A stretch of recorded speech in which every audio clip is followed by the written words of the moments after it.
Hi friends, welcome back to 10-minute recaps. Today, I'm going to explain a South Korean comedy film called Slow Video. Spoilers ahead. Watch out and take care. The movie starts in a CCTV control center where two women are talking about their new young coworker. He is wearing sunglasses indoors, which the women think is weird. Suddenly, they detect two robbers on the run. Their boss is notified and they quickly call the police. Everyone in the office tracks the robbers through the cameras, and yet they get lost. When they start losing hope, the new employee shows them a clip of the robbers hiding in an alleyway. Because of his help, they are soon caught by the police. The employee's name is Yo Jang-bu and he has a rare genetic condition that makes him see everything in slow motion. Using his disorder, he was able to see where the robbers went even though they were moving at a high speed. When Jang-bu was in class 5, he took part in a relay race with his childhood crush Bong Sumi. That was when he first started to see things in slow motion. His parents took him to Dr. Sok, who diagnosed him with dynamic visual acuity, a rare disorder that enables him to visually perceive fine detail in a moving object that ordinary people cannot, as if he's seeing the world in slow motion. To prove that Jang-bu in fact has the disorder, the doctor throws a baseball at him at high speed, which he catches with ease. The doctor advises him to wear sunglasses at all times for comfort. After Jang-bu is diagnosed, his father flies to a foreign country to earn money for his treatment. Jang-bu is left at home with his mother and younger sister. He claims that the disorder has been a blessing and a curse at the same time. Although he could watch the wind move women's skirts in slow motion, he was bullied in school for his sunglasses. His only friend then was Sumi, who he started to fall in love with. But as time passed, Sumi got severely bullied for being his friend and so, she left him. Following that, Jang-bu has never had a friend. He wanted to lose his eyesight altogether, so he watched TV all the time. His vision didn't really get worse, but he developed an obsession with K-dramas. He learned all the social skills from the actors in the drama but never got out of the house to practice them. His father refused to return to Korea even during the holidays to save money. But it all went to waste when one day he died because of an accident in the workplace. Following the death, the only man that Jang-bu is close to is Dr. Sok. He advises him to see the world outside of his room and help his family with money. That is why Jang-bu starts to work in the CCTV control center. In a monologue, he claims that he likes to watch people on the screen because it reminds him of dramas. The only difference is that in this drama, everyone is the lead actor. His coworker, Byung-soo, talks to their boss about Jang-bu's behavior, claiming that he is very introverted and doesn't talk to anyone. He promises to take care of the guy because he is a true talent. Byung-soo sits beside him at work and tries talking to Jang-bu. However, a shy Jang-bu answers all of Byung-soo's questions in his head and doesn't speak to him. While monitoring the cameras, he seems to be counting how many steps people take to reach a certain place. Byung-soo thinks it's weird but doesn't ask any questions. In an attempt to socialize with him, Byung-soo asks him if he has a girlfriend. This reminds Jang-bu of Sumi, so he goes to her house the very next day. Sumi has grown up into a beautiful woman but with financial issues. Her debt collector nags her to sell the house to pay back her loans. Jang-bu watches her from afar but is too scared to go talk to her. That day onwards, he watches her through the CCTV cameras every day and memorizes her daily routine. At night she drinks soda in front of a coffee shop, so he, too, does the same. He sees her eyeing an abandoned sofa on the way and drags it in front of the coffee shop the next day. Sumi notices the sofa but doesn't think much of it. The following day, she is stuck at a bus stop because of heavy rainfall. Jang-bu sees this on the monitor and goes to help her with Byung-soo. He puts the umbrella over her like in the K-dramas, but Sumi calls him a creep and walks away. Following that, the two go to Dr. Sok asking for ways Jang-bu could impress Sumi. He suggests Jang-bu give her flowers. Sumi is late for her musical drama audition the next day. She calls the manager and starts singing in the middle of the road as her audition. As she sings a beautiful song, the bystanders watch her in awe. Jang-bu also arrives there with a bouquet of flowers. He hands her the flower after the song but Sumi doesn't appreciate it. She tells him she would rather prefer a box of ramen and walks away. Jang-bu calls her name and finally introduces himself as her childhood best friend. But she claims that her name is Oh Sumi and not Bong Sumi.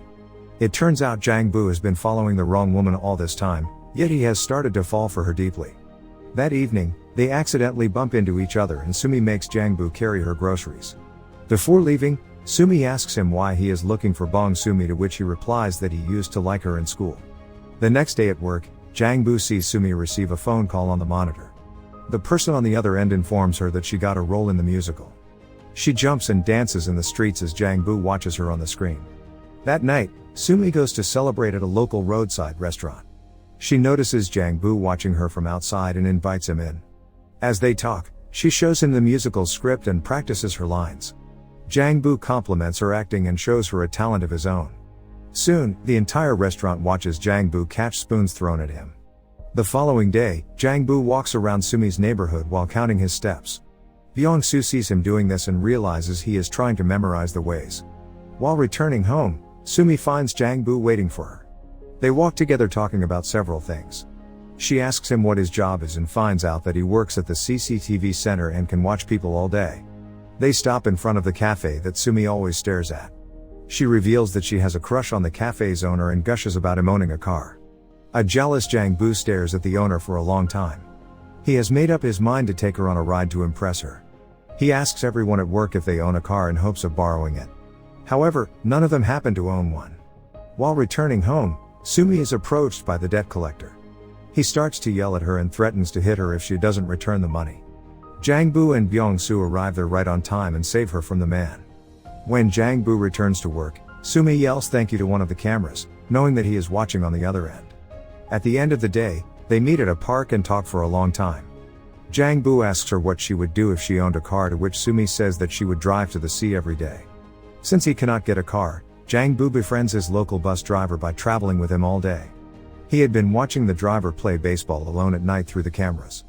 At the end of the day, Jang-bu joins him for a game and asks him for a favor. Byung-soo, the bus driver, and Jang-bu pick up Sumi from the bus stop the next day and make their way to Busan to visit the sea.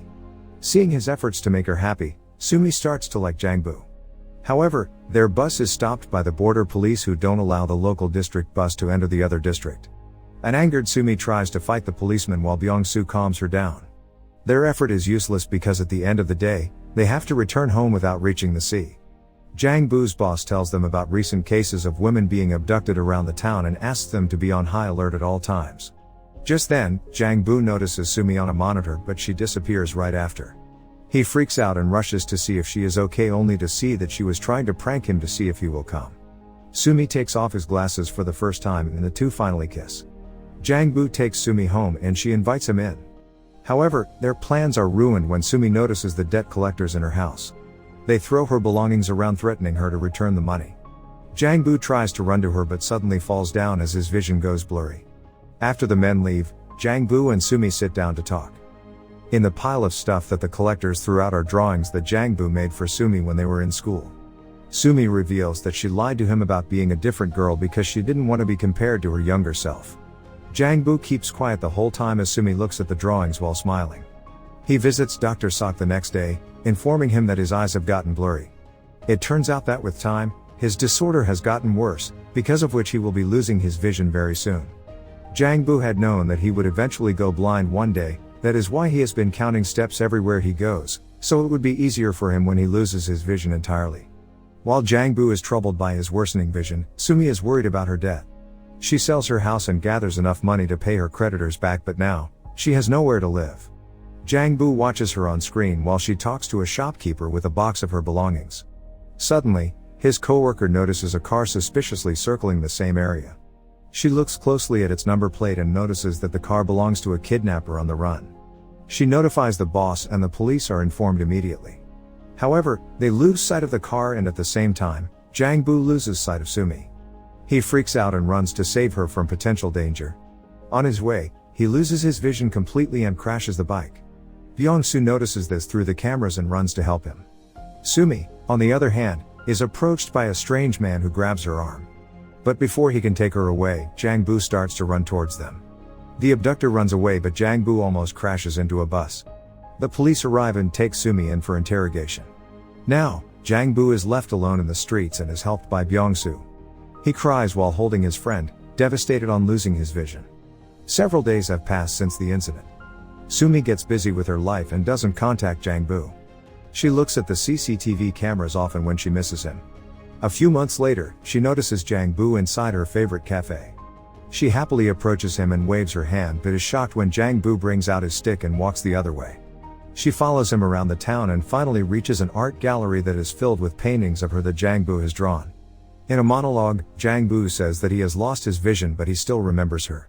The next day, Sumi again follows him, but this time, he asks her where she wants to go. She realizes that he can sense her and the movie ends as the two hug. I hope you guys enjoyed this video. If you want to see more videos like this, click on the videos on your screen. And at last, I'll say stay well, stay safe, thanks.